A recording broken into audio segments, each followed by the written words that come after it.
Saya mau minta tolong. Ana minum dulu ya.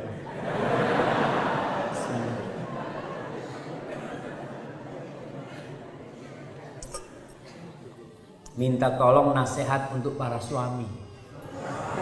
Berarti anak termasuk kan jemaah? Yang sering sekali marah sama istri dan anak-anaknya, tapi selalu baik di hadapan orang lain. Termasuk sifat munafikkah ini Ustaz? Masya Allah. Ini pertanyaan ibu-ibu yang terakhir.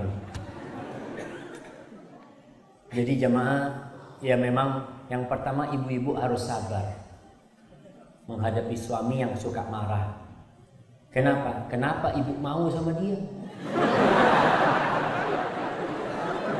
Ya kan ibu yang milih dia. Ya udah diterima, ini namanya bersyukur. Qanaah, ya udah Ustaz, memang suami anak suka marah, ya bersabar pertama. Kalau nggak sabar, yang ada cerai nanti.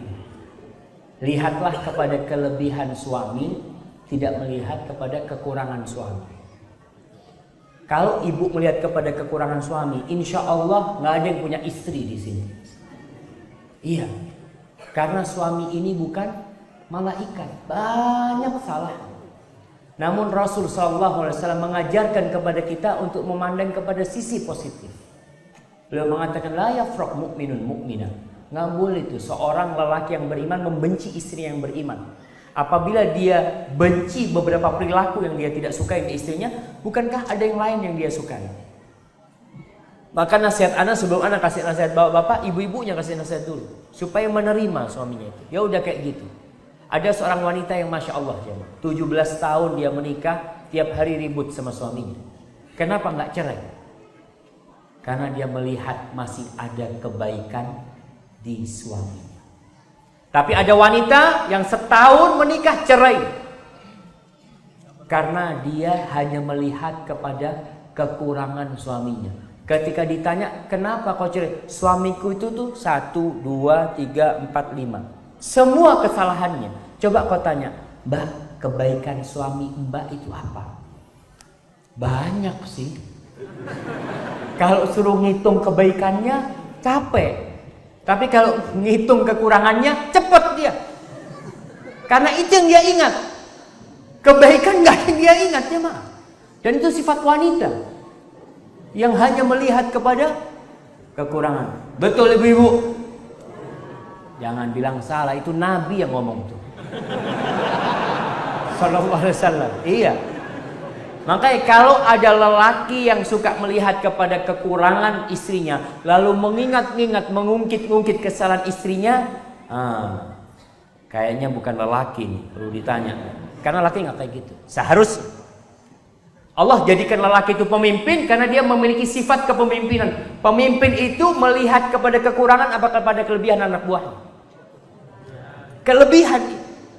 Kalau dia melihat kepada kekurangan anak buahnya, nggak ada yang diterima sama dia. Ketika daftar datang, sampean kekurangannya apa?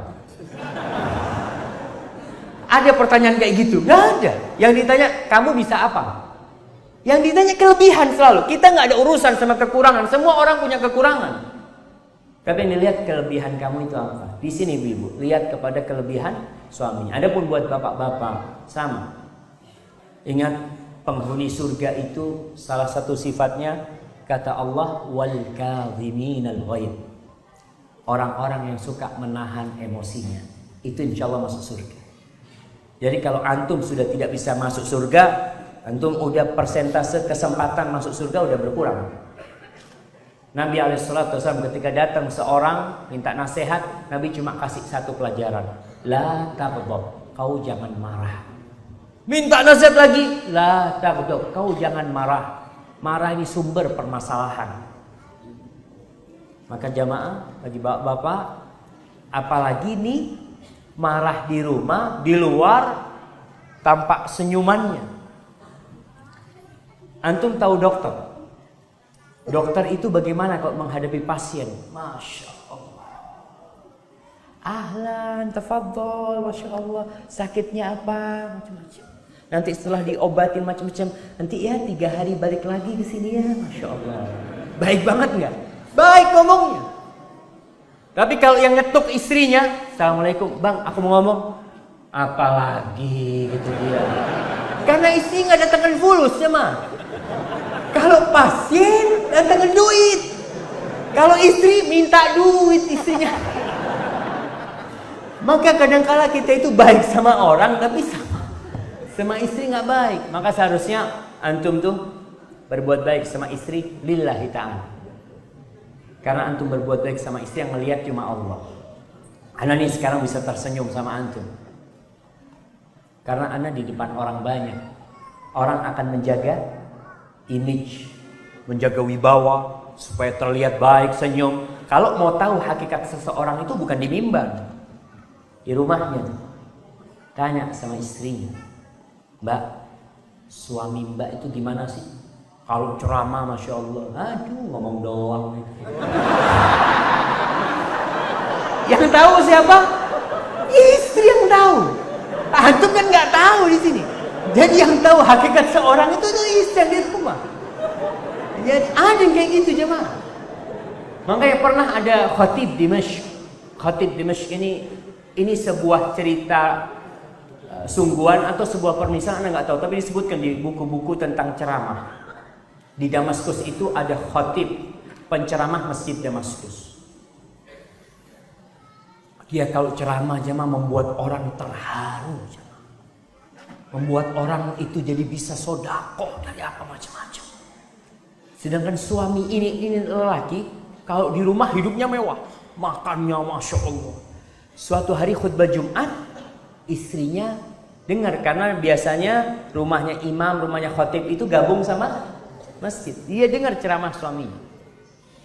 Suaminya ceramah dengan berapi-api menganjurkan penduduk Damaskus untuk bersedekah, untuk hidup zuhud, untuk tidak berlebih-lebihan, untuk berbagi. Masya Allah. Istrinya lagi nyiapin makan siang jemaah.